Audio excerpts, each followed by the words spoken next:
It's time for the Comic Bin Comic Book Podcast. The podcast you look forward to for all of your news and reviews of the best comic books hitting stands. Whether it's DC, Batman, Wonder Woman, Marvel, Spider-Man, Image, Spawn, Saga, Boom, Once and Future, Power Rangers, or whatever book or publisher you follow. we cover them all here. This is the place for you. That's right, it's for everyone. This is the Comic Bin Comic Book Podcast. Let's get it. Hey folks, welcome to another episode of the Comic Bin Comic Book Podcast. I am your host, Theo. Got a good show for you this episode. At least I'm going to do my best to make it a good show.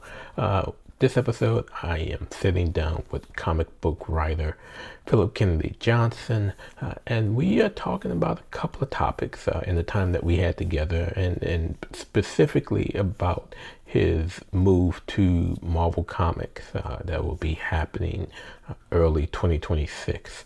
So that news came out not too long ago, and we talked a little bit about it, but we also talked about how he's going to be ending things over at DC Comics with the projects that he currently have going on. Particularly for me of importance is what he's doing on Batman and Robin, but also the work that he's finishing with the Book of L, Adventures of Superman, Book of L, which is the limited series that's currently going on as well. So we take a little time, we talk about both of those, and then again we'll talk a little bit about his projects that's going on over at Marvel, particularly Infernal Hulk.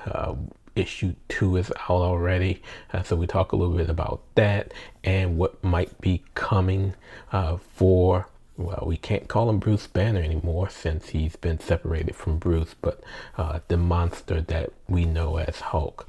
A little heads up before we get into the interview. For some reason, during the recording of the interview, my backup system, or actually my primary recording system, OBS, crashed. So the video that was being created failed. I was able to use the backup video, which is the video that is done through Google Meet. However, the problem that Google Meet has, which is why I always use OBS, is that Google only shows the speaker within its video. So throughout the course of this, you'll see the video flip-flopping back and forth between PKJ and myself as we have our conversation. I want to apologize for that. It was something that I was hoping to not have to use, but again, when OBS crashed on me, and it seemed to have crashed because it needed an update to one of its encoders, but once it crashed, I was no longer able to use that video, the primary video that I've used in the past with other interviews. But I was able to use the backup. Again, apologize ahead of time for the flip-flopping between PKJ and myself as we are talking. But after that, I'll come back and talk about what's coming up next as we get to the end of the year and get ready to move into 2026.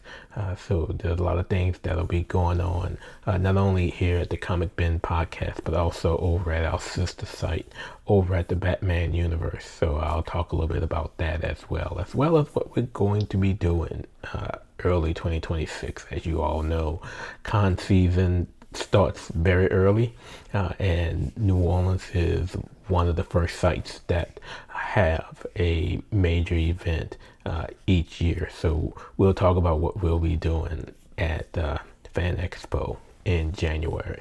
But with that being said, here is my interview with comic book writer Phillip Kennedy Johnson as we talk about his projects that he's finishing up over at DC Comics, some of the future projects, including Infernal Hulk that's going on over at Marvel, and I will see you all on the other side.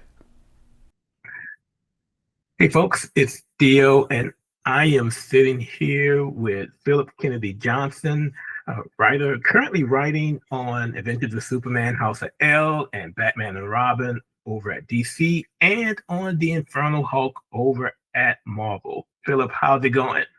I'm great, sir. How are you? I am doing well. So I would be remiss if I didn't ask you, because my co-host on the Batman Universe comic podcast, when we review Batman and Robin every episode, she said, "I can't say Phillip Kennedy Johnson all the time. Can I just say PKJ?" People do. She said, just make sure it's okay that I can continue saying that. I'm like, okay, I'll ask. Oh my God, of course. Yeah. No, I go by Phillip or PKJ or whatever. People been calling me that for a good bit. I know name's a mouthful. Phillip Johnson's a filthy common name. That's all. Yeah, well, before we started recording, we was talking about my name, Theo. Everybody knows me as Theo, but Theo is my full name. And so the final story is that my mom had 36 hours of labor to come up with that name. And I don't know where she learned the Greek from, because our family is French speaking. So love you, Mom. So over the last 3-4 weeks, you've been quite a popular topic of late, as the news recently came out that you will be moving over exclusively to Marvel Comics in 2026. And we're going to talk a little bit about that. But before we do, we really got to close out some things that's going on at DC. We're nearing the end of House of L, which, of course, if you guys are following, Jeremy has been giving some rave reviews of it over on the website. And also Batman and Robin, that you've been covering since taking over from Joshua Williamson. And we're getting into the final stretch of the Quiet Man story arc. So I want to start off with this, if I can. I remember when the History of DC documentary came out, and you were, of course, a part of that documentary. One of the things I remember you mentioning, and you were speaking about influences with Superman, and you mentioned how your role as a dad and your son, influenced your writing. And we saw it in the War World Saga, as Odo and also, made their way out of the War World Saga in action and Superman. And now we get a little bit more of that with Batman and Robin. Both sides, the kids have some troubled past. Damien's a little bit different, though. Did you find your train of thought in putting Damien's story together? Did you find yourself having to rethink the role of the kid or the role of this youngster compared to what you were doing with War World? Yeah, for sure. It's a very different scenario, very different characters. The kids, in a way, like in War World, the Super Twins, those kids, in a way, were kind of my way of bringing back the super family that had kind of been lost when John was aged up. For all kinds of reasons, it was impossible to age John back down. Like the Superman Son of Kal-El book was already well underway with Tom Taylor at the helm, and he had very specific plans for that whole thing that had already been cleared all the way up to Warner. It was like there's no turning back. And but we did kind of miss seeing Superman as a father of a young kid. And also I felt like there was a lot of trauma between Superman, Lois, and John that we have not really explored yet, with losing all those formative years. Like my son is 11 now. And if he left Earth and came back 17, I would be crushed at those years that have been lost. All those firsts that you may have missed out on. Yeah, man. I hate leaving for a week, like I would be crushed. And we haven't really seen that dealt with yet. So I wanted to see Superman struggling with that. I wanted to see him interacting with kids that kind of remind him of his own son at the age that he lost. And just becoming like really invested in their safety and well-being and helping them grow up strong and all that. I wanted to see how invested he would be in these kids' lives and see them get really, really close and close enough that by the time this adventure was over, he would bring them back to Earth as his own kids. And then we could see them and John kind of work. Yes, because then we'd see John kind of work out his shit too. Because like, when he came back, he kind of made it sound like he was totally fine, which I don't think. Like I want to see more of that. I want to see what that all played out much more realistically. So it was just a way to really. The twins were a way to get back to that super family that I wanted, but also a way to see the family kind of grieve and acknowledge what they've lost. But I mean, that's as a father-son story. Superman and John and Superman to any of his kids really is like it's the story of just the ideal father, the father that kind of shows me the way as a dad, I don't want a Superman that's as a dad that like struggles and makes dumb mistakes and gets frustrated and yells at the kids or anything. I want to see a Superman that shows me the way as a father. With Batman, it's different because he's so much more. He's been through so much more as far as the family dynamics. He lost his kids. He lost his parents so young, and then his life became so unorthodox after that, and almost like abusive, kind of the way that he lived after that was so rough. And then Damien, of course, the way that he was raised was like crazy. Like he was just a complete child of abuse, and he doesn't know how to be a son at all. And Batman kind of doesn't know how to be a son or a dad. But, he has raised kids before, but, now but always with Alfred. And now he's kind of on his own. So it just made a really interesting dynamic and a much more complicated father-son dynamic, like both of these extreme high achievers that are also kind of busted in their own ways. So it made such a different story.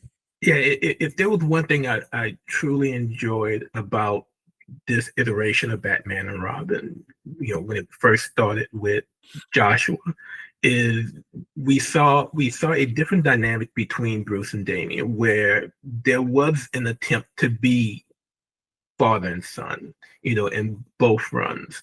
And, one of the things that Steph and I had always had conversations about, especially with Damien, is it always seemed to be a question of, oh, do I still want to be Robin? Do I still want to be Robin? And typically in the end, it's yeah, I do. But what we've seen in this run of yours at the end of the Memento arc was a little bit of caveat with Damien saying, yeah, I could still be Robin, but he's also saying I could still be more. And Dad is coming to say, yeah, I want you to be more. Talk a little bit about how you came up with how you wanted all of that to get to the forefront by the time you finished that arc. Batman and Robin? Yes. Yeah, so the low-hanging fruit to deal with in a story with Damien is always the Al Ghul stuff. Like it's such an interesting element. The fact that he is kind of the product of this union that was kind of intended to be by the Al Ghuls. Like, what if Batman had taken the deal? Like, then this would have been their son and all that. This is such a crucial part of his upbringing, and it makes sense that other writers have leaned into that so hard. But because it's been done so much and so recently, I felt like I needed to find another way into that character. I couldn't lean on the Al Ghuls again. I did have a long plan, like where I wanted to get to with the Al Ghul stuff eventually, if I could. But I don't know. That had to be in the background for a while, and so I realized I haven't really seen Damien explore his heritage as a Wayne very much. So I that was one thing I wanted to address, is I wanted to see him exploring his heritage on the other side. Also, I kind of don't like it when Damien's kind of just boiled down to the asshole Robin or the evil Robin or the assassin Robin. It's like, there's so much more to him than that. And it kind of is really sells him short. Like, it doesn't acknowledge everything that he went through that made him that way, and all the other redemptive qualities that he has as well. He is kind of seen, when he is seen one-dimensional, yes, he can be seen as kind of arrogant and elitist and violent and just kind of his arms crossed, like I'm better than all of you, kind of an approach. But I wanted to see that challenge. Like, what if he was put in a position where he fails and ordinary people succeed? So I kind of thought of this thing at the beginning where they're at this, fundraiser thing that the Waynes sometimes do. And Damien just has no patience for it at all. He's like, we should be on patrol. This is a waste of time. Then something goes down and he gets to be an adventurer for a minute and he, seemingly saves the day. But this girl gets badly hurt and it's kind of his fault. And there are normal people all around him that kind of swoop in to save him and he's helpless. And that's enough for him to kind of question, what are we even doing this for? Like I eat like a surgeon. We practice and train and do all kinds of things like all day long, all day and night we train. And sometimes we still make a mistake and people get hurt. Sometimes it's our fault. Because what am I doing this for? And then he kind of sees like, what if Batman's the outlier? What if the Wayne family, like what if the doctor Thomas Wayne, what if that was the way forward? Like what if this is my legacy? And he finds these little parallels between his own life and Thomas Wayne's life that kind of make him think maybe this is my way. So I wanted him to question his path that he was on. And I also really wanted him to have to face, do I want this? Because I mean, even in his costume, it's like the gray and red and black costume. He never really felt completely bought in as Robin. He felt like he's just kind of waiting for his turn to be Batman. I wanted to see if he actually wants to be Robin. Like, he's kind of, as we say in the fighting game, like he's kind of looking past his opponent. He's thinking about being Batman. I wanted to see him like, do you want to be Robin or no? And I wanted to see that question really explored in this arc. Speaking of humanizing Damien, Uh-huh. when did you decide that you were going to bring the irregulars into your story? Almost from the jump. I love the little similarities between the Batman story and the Sherlock Holmes story. And do you know the Sherlock Holmes stories very well? Oh yeah. So, long story short, Sherlock Holmes is the reason why I love Batman. Oh, that's cool. World's great. I was hospitalized for a while, diabetic, and had some trouble along the way as a diabetic and didn't have access to my comic books. So one of my providers say, here, it's not a comic book, but maybe you'll like mysteries. And it was Sherlock Holmes. And that's cool. Fell in love with it. And because those stories are similarly short too, and a lot of them. Yeah. And so coming out, again, She-Hulk was my favorite character until I got out, and I'm like, Detective Comics, let me pick this up, and I was hooked. So yeah, I knew about the irregulars, and I saw the Netflix series, and it was like, bring out the Baker Street irregulars. Cool. Love it. That's great. So I've always been a fan. I'm glad, man. Yeah, that was a way for me to kind of contribute to the Gotham mythology a little bit, and also, pay homage to the Sherlock Holmes similarities, and also bring in some kids Damien's age. I kind of wanted to see Damien interact with kids that are roughly his age, and see him making friends. Yeah, and it was good that it also allowed John to have some fun too in that issue. Right. Not only because him and Damien are having fun, but as you was mentioning, Bruce is still questioning his ability as a dad, and Clark,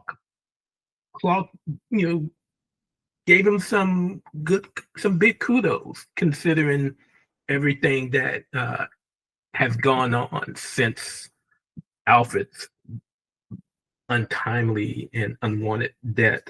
And you're closing those out, and I don't want to hop too long on it. And so we're going to go ahead and move over to Marvel. So again, it recently announced you'll be moving over exclusively to Marvel. Again, it doesn't include any independent stuff that you may be working on. But if I can ask, when that pitch or that offer came to you, what was the first thing that came through your mind? Is it tough to be exclusive, or is it really easy? It can be both. I mean, ask me in a couple of years. I don't I'm new to this game, but I have talked to both DC and Marvel in the past about this.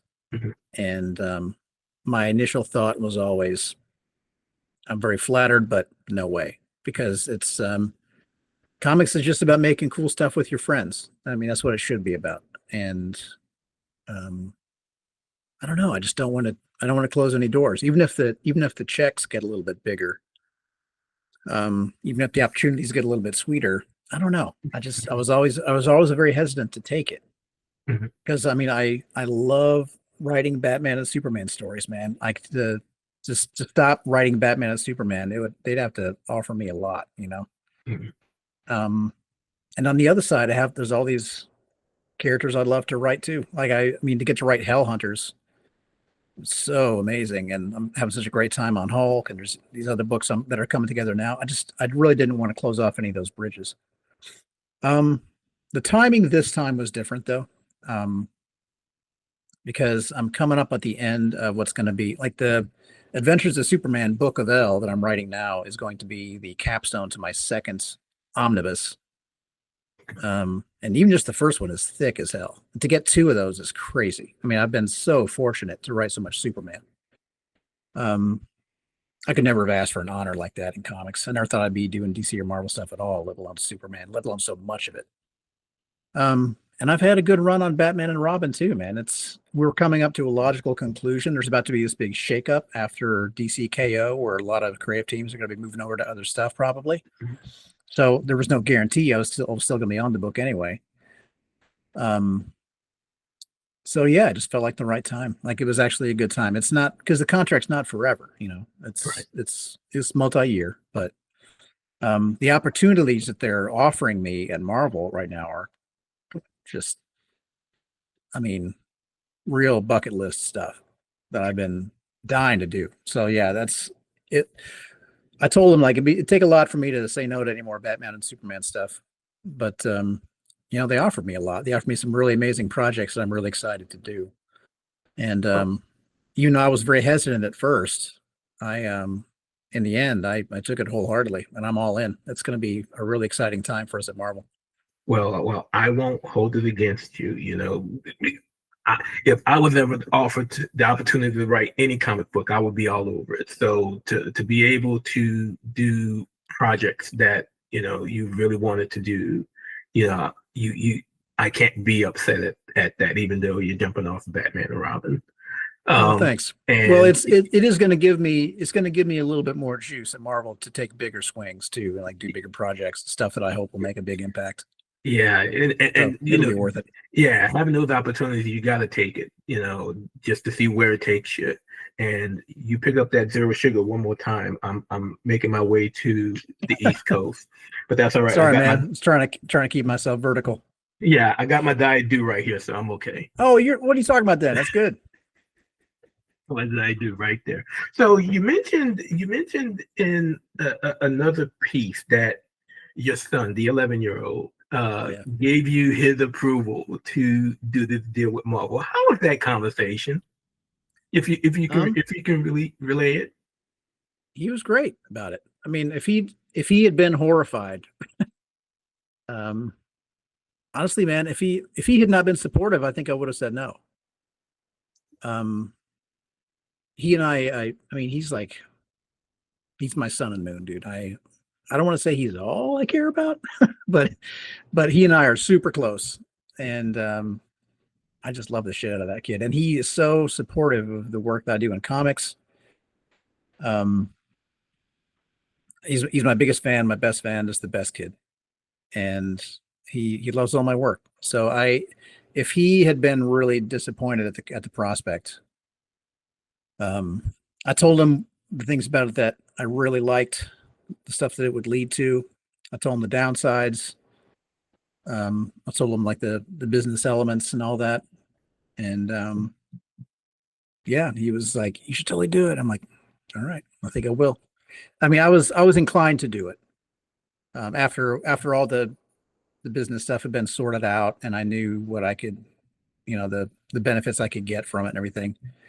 I was inclined to do it, but if Anders had been really sad about it, I think I probably still would have said no. But no, but he was all over it though. That's all the validation you need right there. Yeah, he's a good boy. So let's talk about some of those projects. We know they got Dungeon of Doom that's coming in 2026, but let's talk about the current work that's going on. Let's talk about Infernal Hulk. And this isn't the first time that Bruce and Hulk has been separated from one another. However, this is a different type of situation. In the past, they were separated, but it was Bruce and it was Hulk, more or less. It's not that way this time. Hulk is someone else. There's someone else inside of that body. Where did that idea come from? That was part of the idea from the jump. The whole Incredible Hulk series up till now has just kind of been the first act in which we've been putting all the pieces on the board, setting us up for Act 2, which is happening now. Like, this is the proper Age of Monsters, where Infernal Hulk is now the thing that he's been building up to, and now it's, basically we've been seeing Hulk and Banner at complete odds with each other, just completely unable to sort out their stuff. Both of them is trying to completely get rid of the other, to take full control of the body and just be left alone from the other person. And those divisions have become such a problem now. Like, that is all led here, where finally they are physically ripped apart, and now the monster that was Banner's monster is now everyone's monster. Now, because of the events of Hulk number 30, he's got this corruptive seed of the Mother of Horrors in him that gives him this corruptive, or he has this arm with a corruptive power that is able to corrupt anything. So now he's the monster of all of us, like the planet Earth. And it's going to lead to a lot more interaction with the rest of the Marvel Universe, much bigger fights, and taking us hard into an Act 3 that's coming next year. So without spoiling anything, could this be the biggest, baddest, worst Hulk that we've seen in his history? In my opinion, yeah. This is a new Hulk alter that doesn't come out of Banner's mind. It comes from outside of him. So it's basically Hulk's body without Banner's influence, with the consciousness of Eldest driving it, and then corrupted and mutated by the seed of Veneruvial, the Mother of Horrors. And it kind of makes this new thing. It's not as simple as it's not just Eldest brain and Hulk's body. It's a little more complicated than that. But yeah, it's basically this new Hulk that these three things came together to create. Yeah, I almost thought that it was. I almost thought that it. When I originally read issue 1, and I'm about halfway through the second issue that came out last week. The only thing I'm just seeing primal. That's the word that's just sticking to me, but it's not. There's a little bit more to it, because that corruption is sentient. It has intellect. But man, you watch how he just tears through everything, and you just like, wow, no one, that could only be evil. And that's what made me ask, could this be the worst version of Hulk that we've seen? It's real bad. Yeah, it gets real bad. I mean, issue 5 is getting drawn right now, and it's gnarly. It was going to be a red band book, and in the end, we decided we didn't want to make the the whole omnibus Mhm.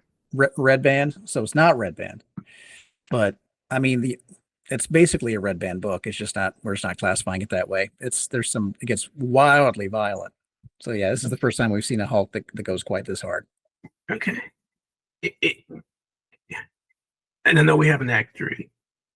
Yeah. Is Act 3 when we get on the other side of this mountain, or do you really have more in your head? Because you've been carrying this since Incredible Hulk 1. So yeah, I mean, it's still part of the same story. That's not a reset. That's right. the next. It's like the third movie of the trilogy kind of thing. Yeah. So Infernal Hulk, things continue to escalate, and then Act 3 is when it really goes off the rails. It becomes this giant like event type thing. Yeah, and I don't want you to spoil it. I want to know just when everybody else does. But do you have the name of what you want Act 3 to be? Yes. Okay. You're gonna dig it, dude. It's gonna be great. And I'm excited for it. Like I said, I am more biased to the cousin, but yeah, I have to keep up with the family from time to time. Well, who's to say she won't be in it? You know. Hey, I will hold out hope. She has to get back from Noosa Car first. Right. So I don't want to keep you from your time, Phillip Kennedy Johnson. Thank you so much. But as always, before we close out, it is time for some rapid fire.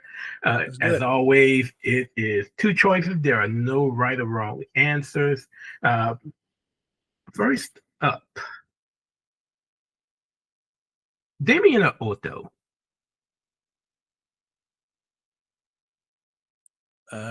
Otho. Okay. Bruce or Hulk? Bruce Banner or Hulk? Yes. Hulk. Okay.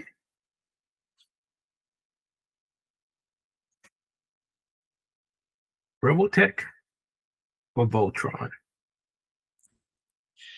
Pass. Okay. The TV was on lockdown in my house as a kid. I don't know anything about either one of those.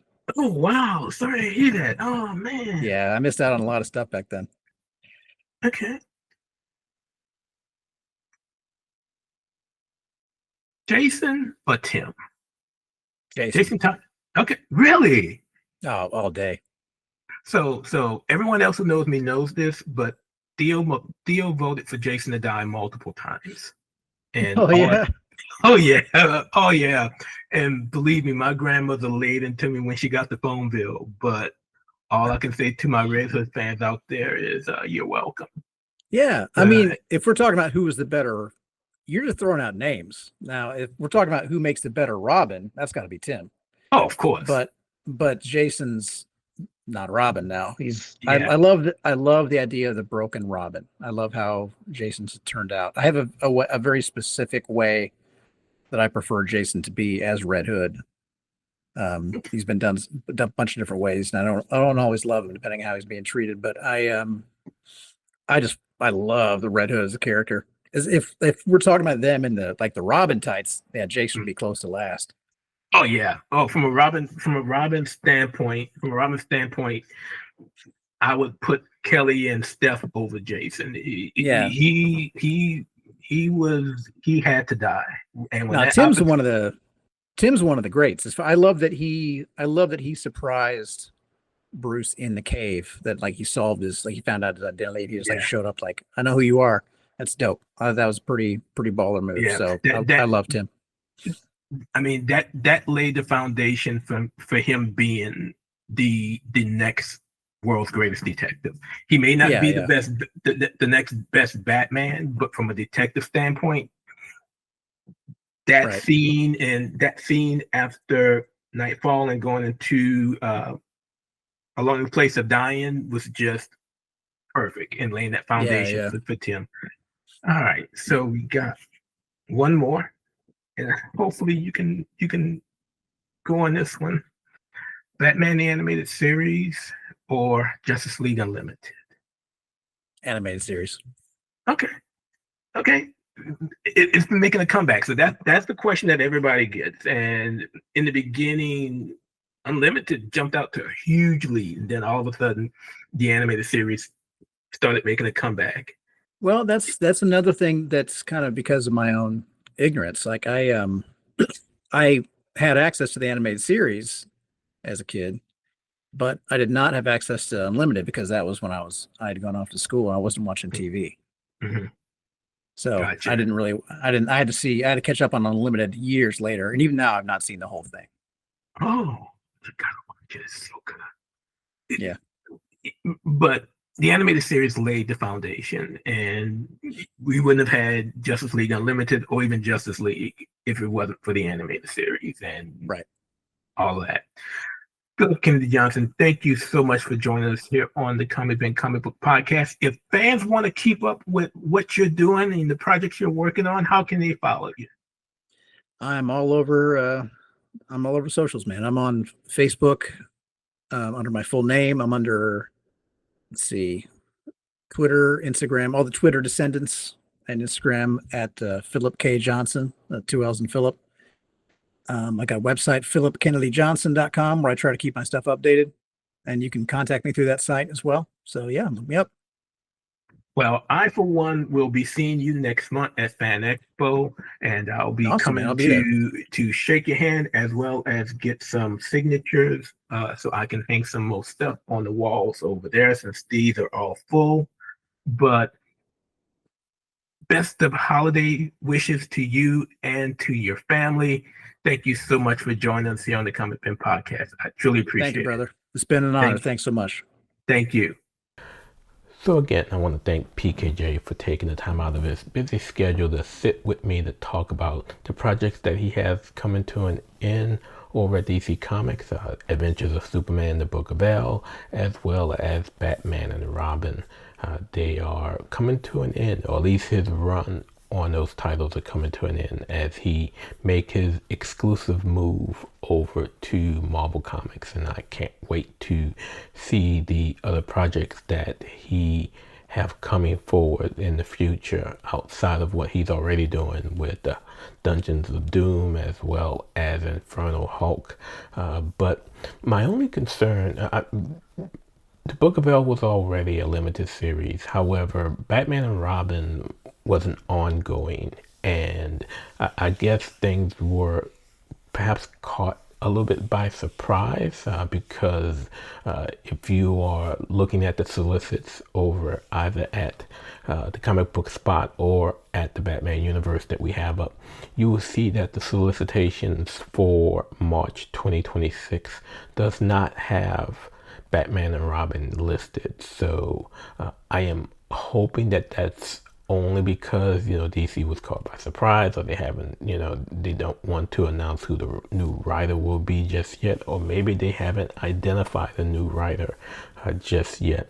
But I hope that with his run on Batman and Robin coming to an end, that's not the end of the series. I've been enjoying Batman and Robin from the start when Joshua Williamson took over, and despite the fact that it was a little tough picking it up when PKJ first took over the series from Joshua Williamson.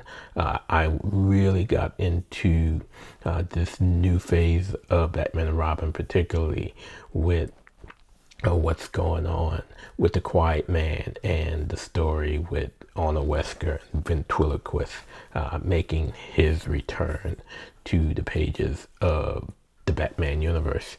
But we shall see how things play out. Like I said, I am hoping that it's just a timing issue and that we'll see Batman and Robin continue into 2026. But that's gonna do it. That's the end of season 5 here at the Comic Bin Comic Book Podcast. I want to thank you all for sticking with me. We will begin working on season 6, which will debut in the month of January, and it will start as always at Fan Expo New Orleans. Fan Expo will be back in the Crescent City beginning the second weekend of January. It's starting on the weekend of the 7th, I believe. But I will be there along with a couple of other staff members from either the Batman universe or the Comic Book Spot, and we'll be covering those 3 days of Fan Expo. And they got some really great guests this year, and they have some really good comic creators that are showing up as well. So my good friend Stephanie Williams will be back. Phillip Kennedy Johnson, as you heard in the interview, he will be in New Orleans as well. Sean Gordon Murphy will be there, although Katana Collins canceled. But at least he's still on the list to show up, at least as of this recording.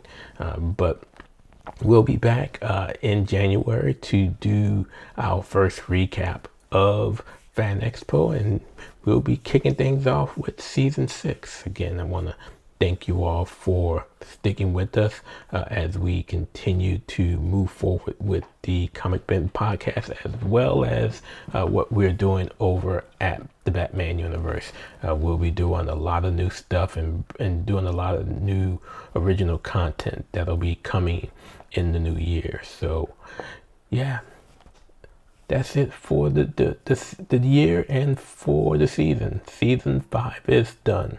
And to all of you out there who are celebrating the holiday, I wish you a very Merry Christmas and a Happy New Year.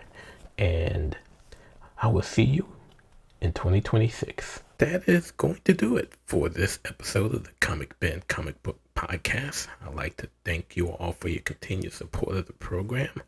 The Comic Bin Podcast, as well as the Comic Book Spot, are a part of the Comic Book Source family of sites and media. You can follow the podcast on Twitter X at comic_bin, or my personal account at BatmanFan_4Life. You can also find us on Facebook, Instagram, Blue Sky, and Threads. We're all over social media. You can also follow our sister site over at thebatmanuniverse.net for all of your news and reviews in the world of Batman. Tune in next time as we give you more in the world of comic books. Again, we truly appreciate your support. But until we meet again next time, keep reading those comics.